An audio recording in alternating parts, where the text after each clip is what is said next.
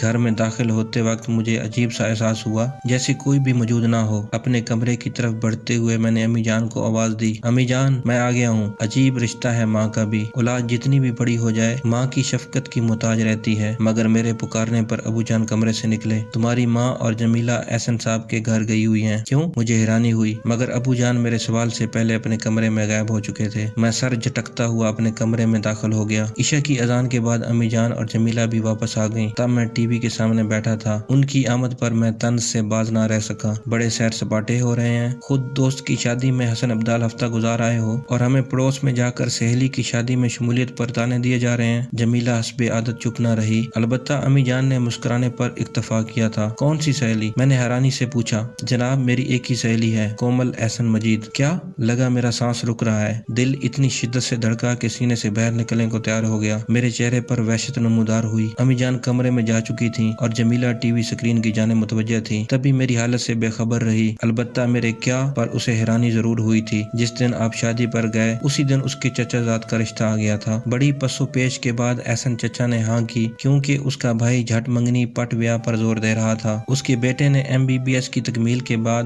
Specialisation کو اسی ہفتے لندن روانہ ہونا تھا، اور وہاں کی ثقافت ایسی نہیں کہ کوئی شریف لڑکا پارسا رہ سکے۔ اس ڈر سے کہ واپسی پر بیٹا کوئی بدیسی دلہن ساتھ نہ لے آئے، باپ نے دیسی دلہن کا انتظام کر دیا ہے۔ یقین کرو بڑی نصیبوں والی ہے میری سہیلی۔ حالانکہ احسن چچا دل سے راضی نہ تھے۔ ان کی ہچکچاہٹ کی اصل وجہ آپ تھے، کیونکہ وہ اب تک پر امید تھے کہ ہم کومل کا رشتہ مانگ لیں گے اور گھر کی بات گھر میں رہے گی۔ مگر جب ابو جان نے بھی اتنے عمدہ رشتے کی طرفداری کی تو انہیں ماننا پڑا۔ گو چاچا باپ جیسا ہی ہوتا ہے، مگر اپنے گھر سے تو دور ہو جائے گی نا میری سہیلی۔ جمیلہ اور بھی بہت کچھ بتاتی رہی، مگر میرے دماغ میں سائیں سائیں ہو رہی تھی۔ اگر وہ ٹی وی کی جانب متوجہ نہ ہوتی تو میرا وحشت زدہ چہرہ دیکھ کر ضرور ششدر رہ جاتی۔ اسے بولتا چھوڑ کر میں اپنے کمرے کی طرف بڑھ گیا۔ وہ حیرانی کا اظہار کیے بغیر ٹی وی کی طرف متوجہ رہی۔ اس کے خیال میں کومل کو ناپسند کرتا تھا۔ کمرے میں گھستے ہی ضبط کا لاوا پھوٹ پڑا اور گرم سیال میرا چہرہ بھگونے لگا۔ میری ضد اور ہٹ دھرمی نے یہ دن دکھایا تھا۔ میں نے سسکی بھری،